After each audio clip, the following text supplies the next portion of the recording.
Oui, oui, je connais cette zone. Elle est, je dirais, dangereuse comme est dangereuse globalement un immense territoire qui est à peu près grand comme la France. Donc, si vous voulez, on ne peut pas. Il y a des groupes évidemment djihadistes qui continuent d'être présents. AQMI est présent. Vous avez des groupes liés à des mouvances Touareg qui sont également présentes.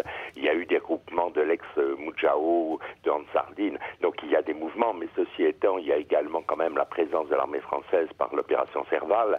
Il y a également la présence de la MINUSMA des Nations Unies. Il y a donc aussi, disons, des interventions militaires.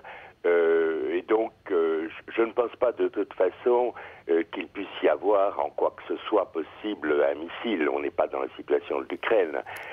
Par contre, évidemment, je crois que dans les thèses, il y a toujours évidemment la thèse d'incident mécanique, la thèse météorologique et la thèse de l'attentat. Donc il est possible qu'à l'intérieur de l'appareil, il y ait eu quelqu'un qui soit intervenu. Mais ce n'est pas parce que la zone est dangereuse qu'il y avait des risques importants pour un avion. Des militaires français sont envoyés sur place, les boîtes noires de l'appareil vont être recherchées, les débris analysés. Est-ce que l'enquête va pouvoir se dérouler dans de bonnes conditions ?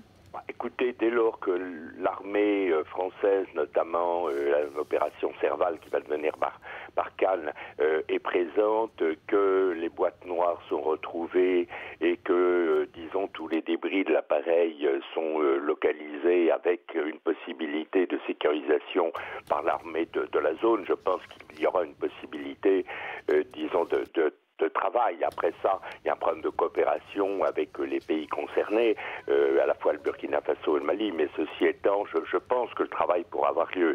Et c'est évidemment fondamental de savoir quels seront les résultats. On a retrouvé les débris d'un avion qui récemment a été pulvérisé, et donc dans les trois hypothèses que je rappelais, il faudra savoir laquelle s'avère exacte.